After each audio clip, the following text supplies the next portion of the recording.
seen some awesome stuff in the preseason. We also saw some trades across the league, player movement, CBA rules being announced and implemented, as well as a pretty deep draft. Nonetheless, let's get into the topic of ranking the teams in the East. So for the 15 teams in the East, we can look at the average odds for winning a championship from 7 different sources. Those of you that don't know, our lower positive value here means you are higher ranked. Clearly, you can see the Bucks and Celtics as the favorites to come out of the East. Some sources prefer the Bucks, some prefer the Celtics.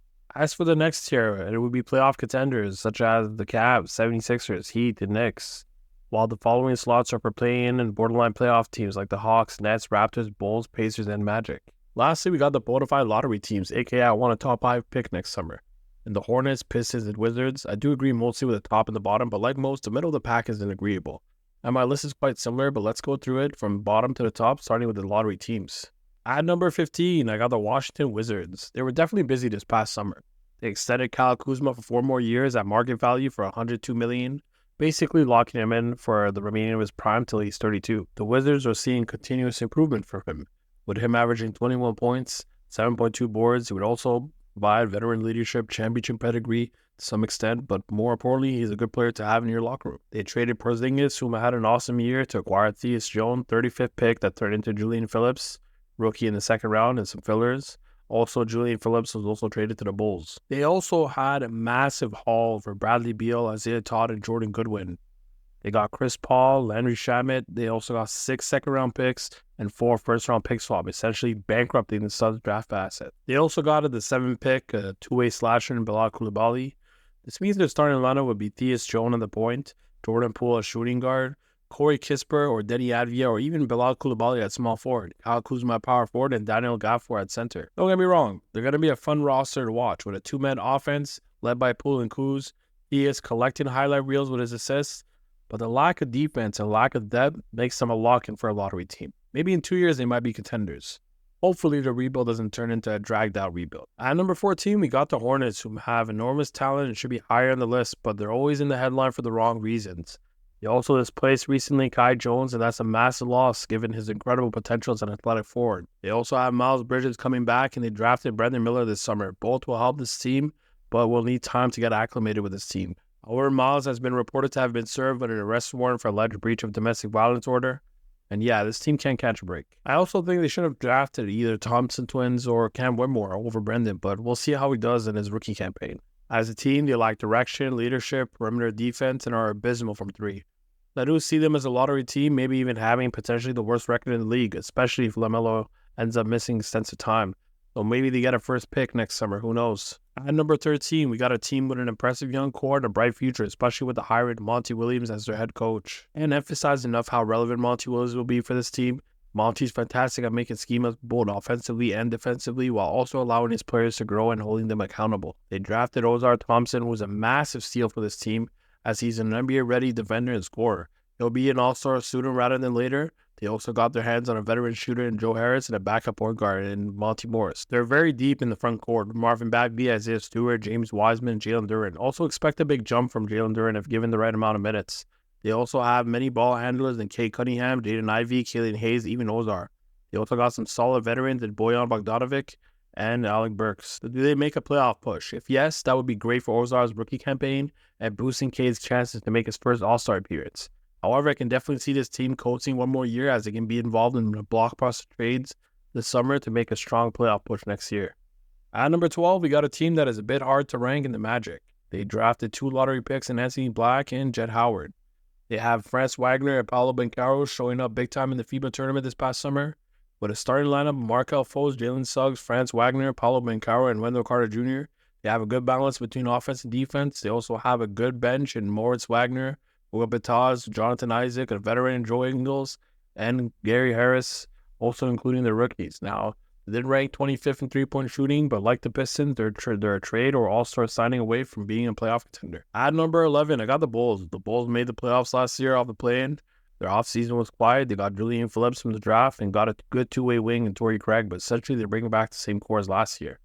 However, they lost Patrick Beverley to the 76ers. They still have their big 3 in DeMar DeRozan, Zach LaVine, and Nikola Vucevic, with Caruso being fresh off an All-NBA Defensive First Award.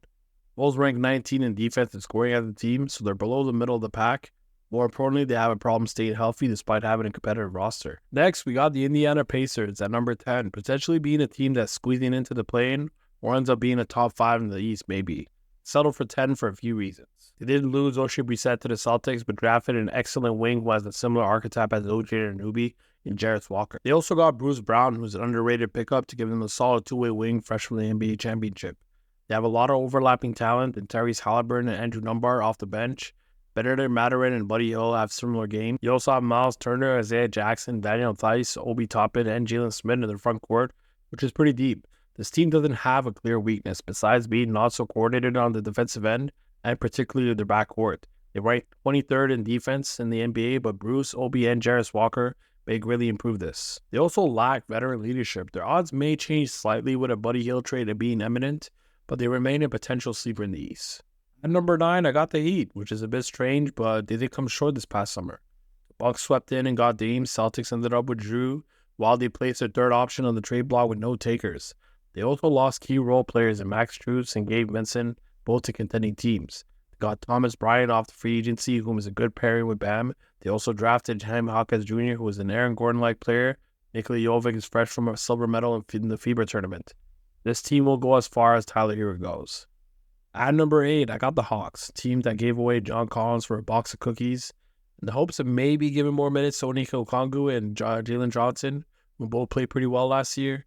The Deep Bay pickup last year was great, but the DeJounte Murray and Trae Young pairing remains very awkward. DeJounte doesn't shoot very well off the ball, and Trae Young is non-existent off the ball. Despite having a great team with size, shooting, and playoff experience, they're capped by this latter issue. The number 8 is fitting, but they could also end up being a play-in team as well. At number 7, I got the Nets. They picked up Darius Beasley, Dennis Simmons Jr., and Lonnie Walker IV, which were all good pickups to add to their depth. They're very deep at the wing with Mikal Bridges, Cameron Johnson, Dorian Finney-Smith, Royce O'Neal, which is good as they can all shoot the three and play elite defense. They also have Spencer Dinwiddie and Ben Simmons at the point and Nick Claxton at the center. Ben Simmons seems like he's making a resurgence, and he's about to enter his prime with 2 years left in his max contract. Played well in his preseason games, and the team is coincidentally well constructed for his run and gun play style. Not a solid roster, but let's see if their chemistry can get them a playoff spot.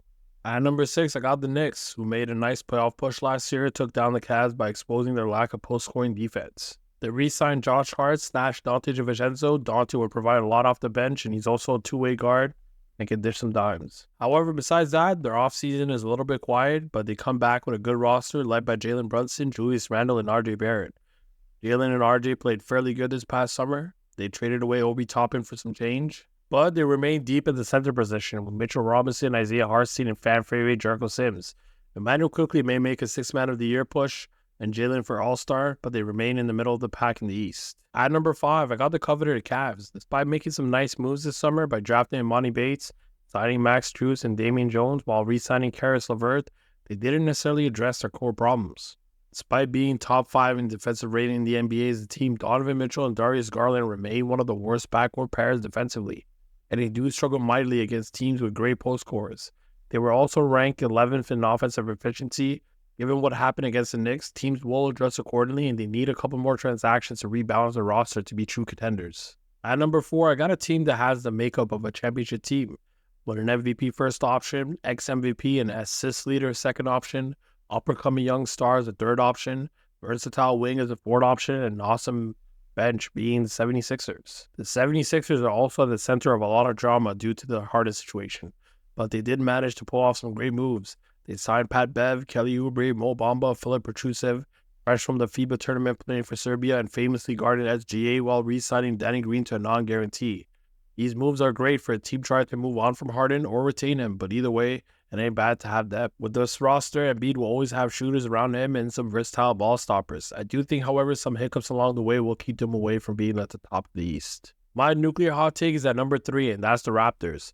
They lost Fred VanVleet for nothing, fired Nick Nurse, didn't tank last year, losing out on potentially getting players like the Thompson twins, Cam Whitmore, Anthony Black, Jarrett Walker, to name a few, and they struck out on Dame and Drew. So what makes them a solid playoff contender? For starters, they got Dennis Schroeder, fresh from a FIBA MVP, bringing in veteran leadership, and it will expand their winning culture.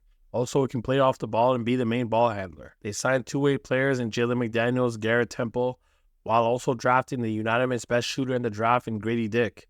They also re-signed Jacopoto and Otto Porter Jr. Scotty Barnes is posed for a big leap. OG will get more touches, more ball movement in Darko's system, whom will be pivotal for steering this team in the right direction. Gary Trent will definitely benefit from having a higher usage rate, and of course an incredible bench. Also, Pascal might also make the leap to superstar status this year. But all this can go in flames if Raptors get fleeced in a trade for OG or Siakam. They need to re-sign both immediately. Now we get to the top two. Who you got, Bucks or Celtics? I got Bucks at number 2. The Dame trade was spectacular, but like many speculate, who do you got left to help defend the backcourt? Malik Beasley, they're pushing that narrative that he's suddenly an elite defender, but no one in the league is raving over Beasley's defense. Shooter for sure, defender no. Maybe Crowder could move the needle, but either way, this team is very thin in the backcourt. Now, on the other hand, the Dame and Giannis pick and roll will obliterate most teams in the NBA. They still have one of the best front courts in the NBA. However, the next team just has a bit more to offer. At the top of the mountain, give me the Celtics. They were in the Eastern Conference Finals last year. Jason Tatum won All-NBA first team. Jaylen Brown got All-NBA second team. Derek White, whom got All-NBA defensive first team. And to that, you add an all-star center in Kristaps Porzingis, fresh off his best year, and arguably the best defensive guard in the NBA in Drew Holiday. Also, do they have a thin bench? No. You get a veteran forward in Al Horford, Payton, a.k.a. the modern-day Steve Kerr. They also managed to sign some awesome bench pieces in Lamar Stevens, who played good wing minutes for the Cavs, Wayne Gabriel, who played for the Lakers this past postseason, and was leading the Kenyan team in the FIBA tournament. Delano Bonton was a 6'7" point guard cooking for the Raptors G League team. Let's not forget they also drafted Jordan Walsh in the draft, who's already looking like a steal in the 30th overall. So in summary, this team boasts a big 4 veteran players and a deep bench. I see glimpses of the 2017 Warriors in this team. Let's see how the East plays out this year and share your thoughts in the comments. Have a good one.